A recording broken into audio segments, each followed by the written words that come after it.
I've lived in New Jersey my entire life, and I've been involved in lots of arts, acting, writing. I even married a musician. But a lot of people don't think New Jersey is known for arts and culture. Well, they're wrong. And my goal is to introduce everyone to the most talented people I know. They're singers, they're writers, they're musicians, they're actors, they're chefs, they're martial artists, they're everything you can imagine, and they're going to be on my show. Every one of them. Well, maybe not every one of them, but a lot of them. So they're in New Jersey, and maybe they're not so famous, but maybe they should be.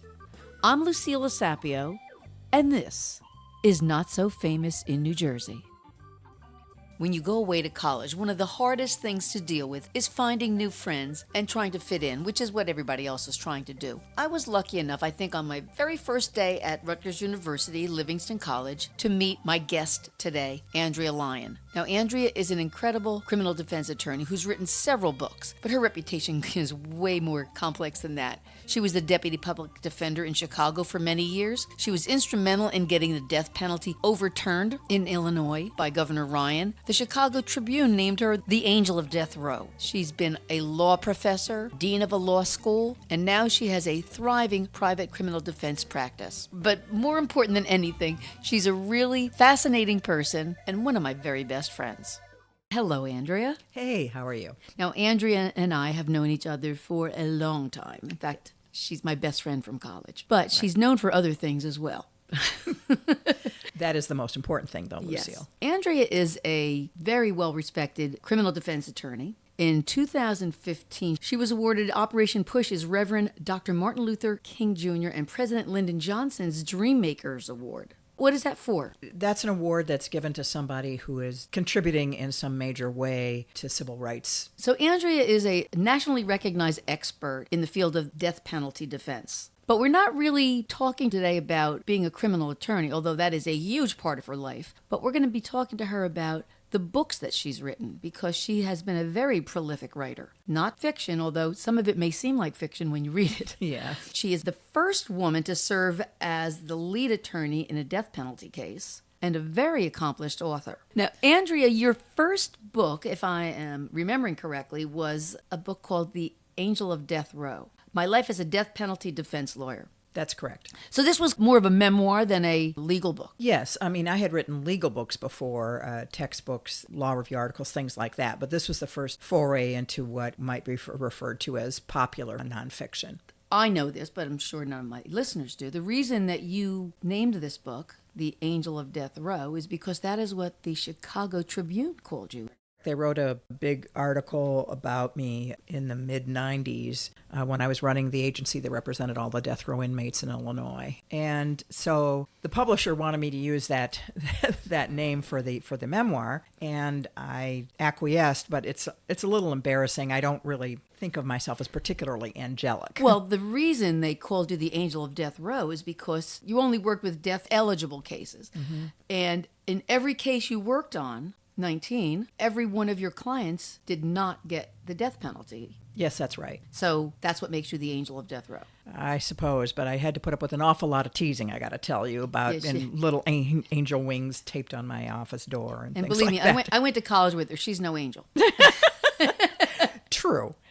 So now you've written several books, and I'm really focusing on the books that a layperson can read and appreciate. So we have The Feminine Sixth, which is about women in criminal defense, The Death Penalty, What's Keeping It Alive, and Fixing Legal Injustice in America, The Case for a Defender General of the United States. Correct.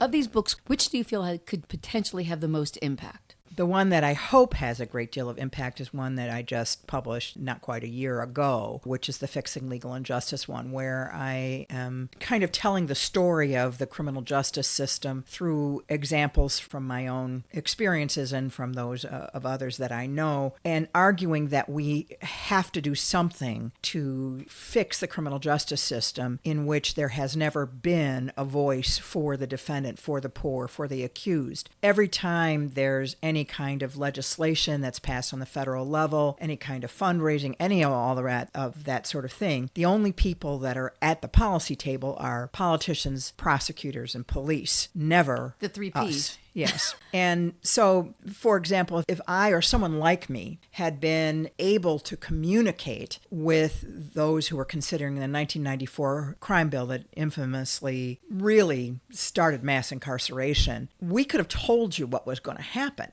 We know how those laws get interpreted. We know against whom they get applied, and that what would happen would be we would simply create another underclass of people who are incarcerated for huge amounts of time to no effect. No one can argue that the so-called war on drugs has been won, or even any battles have been won in it, frankly. One of your books argues that we need a defender general. Now, do you really think that we need another area of government? So one critique that I've gotten regarding the idea of having a Defender General of the United States is the idea that I would be creating yet another level of bureaucracy that people would have to go through in order to be able to do what needs to get done. There's an argument for that, but we have to deal with these problems. We have a constitutional right. Someone who's charged with a crime where they could go to prison or jail has a constitutional right to a lawyer. And that constitutional right is just being abrogated everywhere. And one of the big reasons why is that are no standards for representation. There are no standards for what is a reasonable caseload. There is no incentive to do this well. And so as a public defender myself, when I was in a felony courtroom, I was there with another public defender. The two of us divided up the cases there. And I personally had about 220 felonies at any given time. I just want you to think about that for a minute. 220 felonies. I work very hard, Lucille. I do. But I know I screwed over some people that I represented because I simply could not investigate every single case. I could not do the kind of legal research on every case. And what you end up doing is triage. What is definitely going to go to trial and what's going to go to trial next? And that's where you place your energy, to the detriment of people that deserve your attention and that deserve good representation. Now, I'm going to be the devil's advocate, but aren't a lot of these people guilty anyway? Why should government money, our tax dollars, be spent to defend people who are criminals? Well, that's because we have a constitution that presumes innocence, as it should, and because while you could make a promise that in your whole life you'll never break any law, and you could keep that promise, but what you cannot promise is that you'll never be charged with a crime. Anyone can be charged with a crime. And if you are facing the might of the state of Illinois or the state of New Jersey or the United States government, and that is a big foe to fight on your own. You need to have someone who understands the system and who will do the work that's necessary to meet that challenge. Are people guilty that I've represented? Yes. Are people innocent that I've represented? Yes. Are there people that I've represented where I just really don't know? Yes. Okay, this leads me to the question, how can you defend a guilty person? If you are pretty sure someone's guilty, don't you have some sort of moral obligation not to defend them? Actually, I have a moral obligation to defend them and to make sure that the government or the state has the evidence beyond a reasonable doubt. The minute that something less than that is asked for, the minute that the accused is not afforded the constitutional right of the presumption of innocence, the minute that that happens, you slip into totalitarian land. That's what happens. Then you can just be arrested for having an opinion or for voting for the, quote, wrong person or for any number of things. And that is why it's really important that you have a vigorous defense, and not just for the defendant, but for the system itself. One of the things that's being talked about right now is what people refer to as the vanishing trial, because so many cases end up with plea bargains. And I'm not saying that there aren't cases where pleading your client is the correct thing to do. That can be the right thing to do in many circumstances. But what happens is that the risk of going to trial is so high that people plead guilty even when they're innocent. Yeah. Because if they know that they're going to get probation if they plead guilty and they're risking 20 years even though they didn't do it, you have to make a calculation there. And that is the risk. And one of the byproducts of that, and this is a really sad thing, is that a lot of the misbehavior of the police or prosecutors is invisible because these cases never go to trial. And so when you have a police officer who's stopping people for driving while black, or you have a prosecutor who argues things that are clearly improper, or you have a judge that screams and yells at everyone, if you have those situations, convictions, but there are no trials or very, very few trials, then that becomes invisible to the public. And the public does not know how many things go wrong in this world until we end up with a George Floyd. Would a non-lawyer be interested in reading any of these books? I certainly hope so. I have. I mean, these books are not legal tomes. They are not textbooks. They are not how-to manuals for lawyers. It's more about what the legal system is like in the country. Right. And most of what I do in these books is I tell stories that illustrate what it is that I'm trying to expose. So if I'm telling a story about how the system is stacked against the defendants when in a felony courtroom, their public defender, me, had 220 felonies at any given time, and I tell a story about someone who got hurt by that, hopefully that will bring home to people. Resonate, yeah. Yes, because what if that person who was just charged with a burglary is actually innocent? And what if that's your brother or you? You know my brother, too. I do know your brother. I'm going to remain tactfully silent. So Yes. you've been an attorney for many years. Over 40 years. Over 40 years. When did you decide to start writing more for the general public? Well, actually, there is a story about that. My children are profoundly unimpressed with me, but one thing that they are impressed about is that I actually was on the Oprah show twice. And the reason that I was is that I represented one of the people that former Governor Ryan pardoned who was actually innocent from death row. I took on his case in post-conviction and proved his innocence. And so we were on the show, and she taped 2 shows at the same time. The governor was there. 3 of the exonerees were there, including my client. And Governor Ryan thinks a lot of you because I've met him and he really, really thinks a lot of you. And vice versa. We're on the show, and the John Howard Association couldn't get on death row. The ACLU couldn't get on death row. To visit death row, not to be on death row. No, but just actually visit it Yeah. and see it. But Oprah is a law unto herself, and she was able to get there with her cameras. And so some of that footage was being shown. And then during one of the breaks, Miss Winfrey was talking about how surprising she had found it that in talking to these people that were on death row, some of whom told her they were innocent, some of whom told her they were not, that it hadn't really occurred to her that these were people beyond the crimes for which they had been convicted. And I remember sitting there going, if there's anyone who ought to understand what the depredations of racism and poverty and child abuse do to somebody, it should be Oprah Winfrey. And if she doesn't know, nobody knows. Yeah. And that's when I decided to write the memoir. Now, we went to college together. Yes. By the way, Rutgers University, but Livingston College, which no longer exists. Sadly. Sadly. So how did college prepare you for doing this writing? I was the very fortunate recipient of an excellent education that was broad and diverse, that was arts, that was science, that was all the things that you wanted. And I went to school at a time where people were actively discussing politics, were interested in civil rights, wanted to try to make the world a better place, which is why, for whatever reason, I decided I need to go save the world immediately. You can thank me later. I went through school with 2 majors and 2 minors in 3 years and went to law school right afterwards. And I wasn't even old enough to drink when I started law school because I wanted to do something good for the world. And I was fortunate to be educated by people who thought that wasn't corny, that was a good idea. So popular culture addresses legal issues all the time. What is it that people can learn about the criminal justice system through popular culture? I know there are shows that you think are terrible, like Yes. Law and Order. I hate that show so much. I think that the more that television and movies show the humanity of everyone, not just the, quote, victim or the prosecutor or the police officer or the defense lawyer or whatever, but the humanity of everyone, so that people can understand that there isn't just a good guy and a bad guy. There are flawed people with great things about them and terrible things about them. And what I have learned defending people facing the death penalty is, first of all, the line is thin and easily crossed. And secondly, that no one is only the worst thing they've ever done.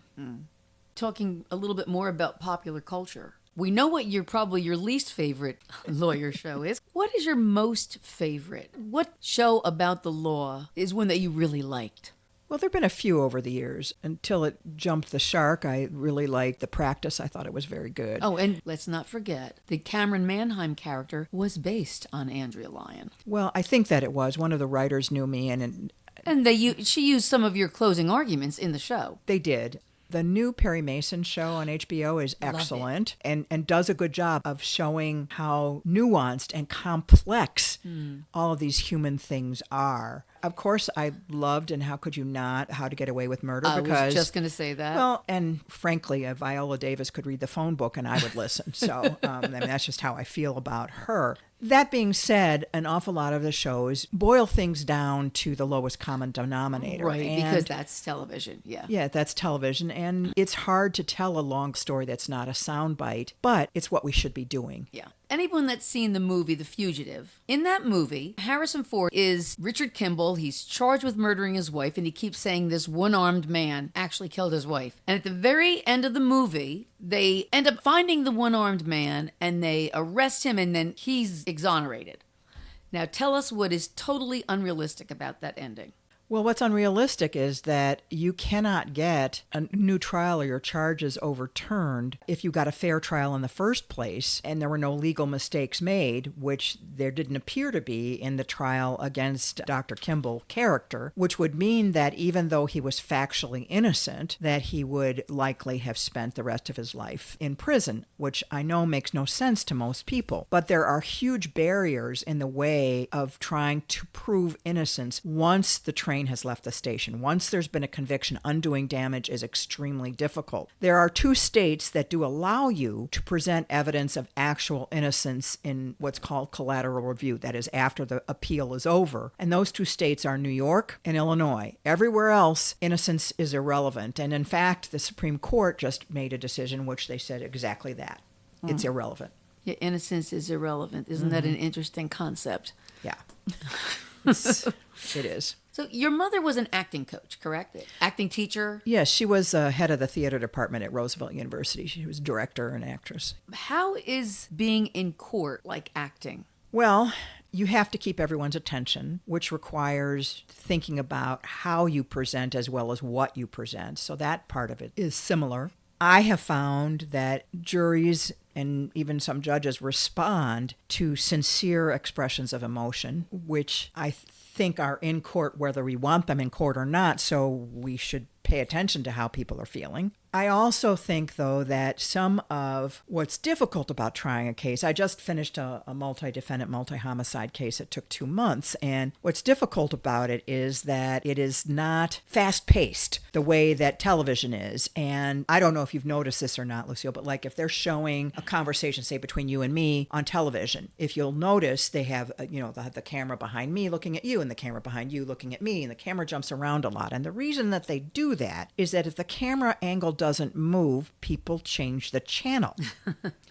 And I sometimes joke, but it's not such a joke. I don't know what would happen if the jury had a clicker, You talked about this trial that you were just working on. Yes. What was the interesting thing that happened with the jury? And give a little background about how you can interact with the jury in a case like that. Well, the only time you get to speak to jurors directly is in what's called voir dire, that is when you're doing jury selection. After that, they're listening to what you are doing or what the prosecutor's doing or what co-defendants' lawyers are doing, etc. And in federal court, this was a federal case, you are not allowed to approach jurors after the fact. The jurors can approach you, but you can't approach them because they worry about something called impeaching the jury verdict, trying to undo what the jury has done, basically. Jury deliberation and jury decision making is, and rightfully so, none of the public's business. The only time anything that goes on in a jury room becomes part of the public's business is if there's misconduct, such as somebody threatening somebody, something like that, which I've seen in real cases. But the judge said after the jury, it was a mixed verdict. We won some charges, lost some charges. And after the verdict came in, the judge basically warned us, we can't go talk to them, but they can talk to you if you want. We had a few things to tie up after we were finished, and it went outside the courthouse. And 8 of the 12 jurors were waiting for me and waiting for us because they had so many questions and they were so disgusted by the prosecution's case, which relied on snitches, including 3 who were literally getting away with murder.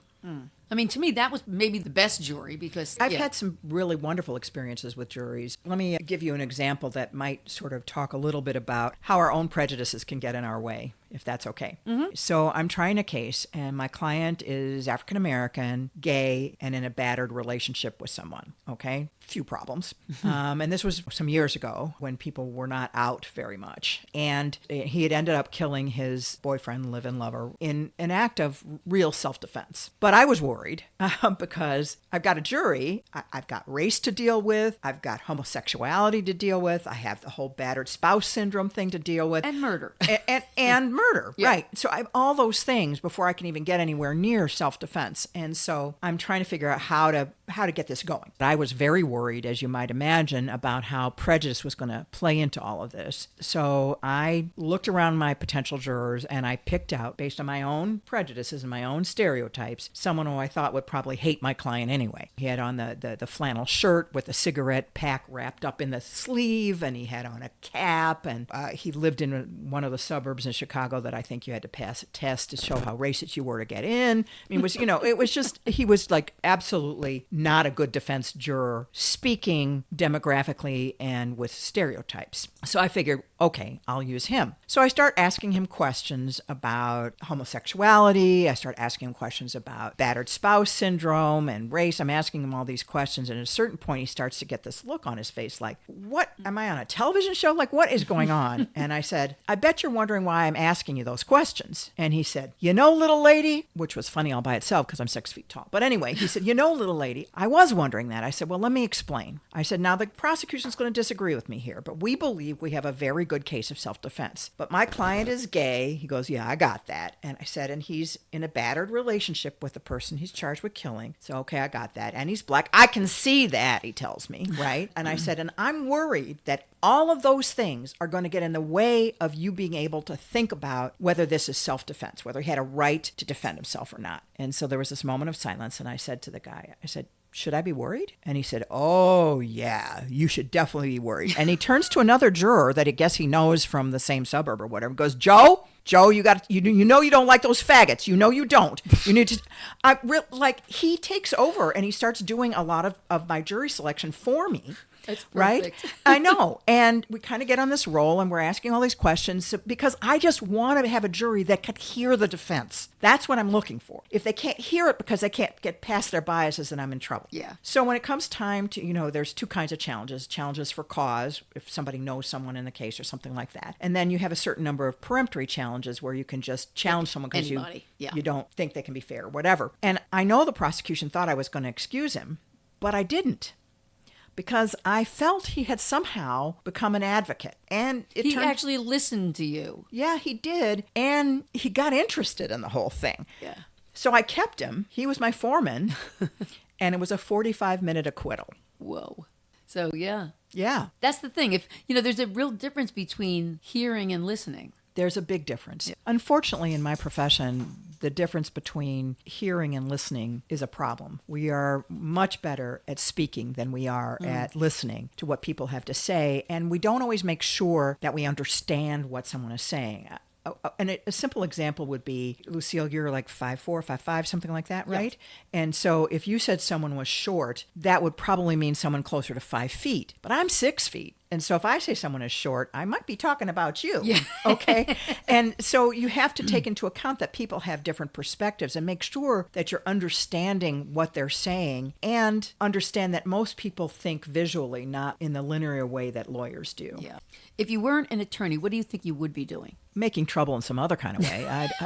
Probably politics. I don't know. I grew up in the civil rights era. I wanted to be a lawyer because of that. I want to leave the world a little better than I found it, and I hope that I'm doing that.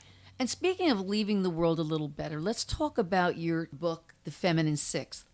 Okay. Because those women did leave the world a little better. Tell me a little bit about that book. The conceit of the book is that we're all speaking at a Women's History Month event. But actually what happened is I interviewed all of these women from all over the country separately. Some were at the beginning of their careers, some were in the middle, some were closer to the ends, some cities, some small places, black, white, Muslim, all different kinds of people. All of these women were attorneys? They were all criminal defense attorneys. Okay. The title of the book is sort of a play on the feminine mystique, being the feminine sixth, the Sixth Amendment right to representation. That's where the name of the book came from. It was very interesting to see how these different women experienced being criminal defense lawyers. Some of us in the very beginning, like me, and some people for whom it's perfectly normal for women to be lawyers. Some of the experiences that they had. This came out of a talk that I gave for the National Association of Criminal Defense Lawyers, who published the book, about women in the profession. And what happened was, I was talking about being a pioneer, being one of the first. Somebody had asked a question about work-life balance, which always annoys me. But anyway, they did ask me They never that. ask men about work-life balance. No, they don't. And I said, well, I'll tell you. I can remember when my daughter was, I don't know, maybe 3, maybe a little younger, her pulling on my leg while I was sitting at the computer at home and saying to me, Mommy, who do you love more, your clients or me?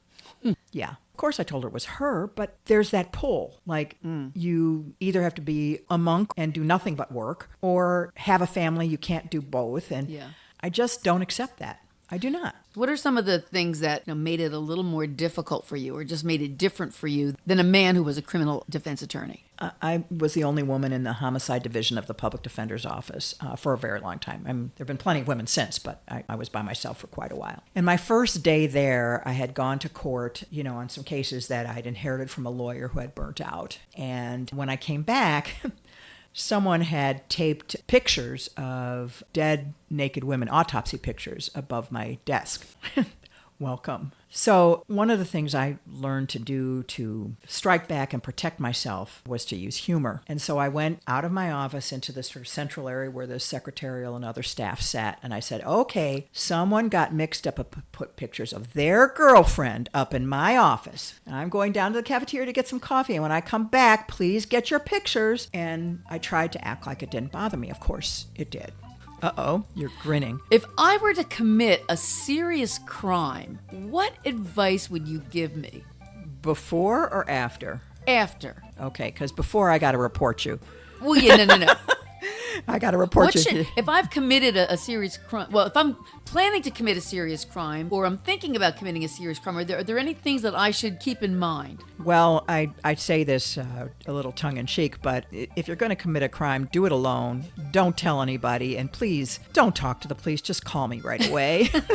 AndreaLyon.com. I have her number tattooed on my arm. Andrea, thank you so much, and I love you. I love you back. I love the arts, and I love to talk, and that's why I'm talking to local artists. And if you like listening, then subscribe to my podcast. You can do it on this page, on iTunes, or anywhere you get podcasts. I'm Lucilla Sapio, and this is Not So Famous in New Jersey.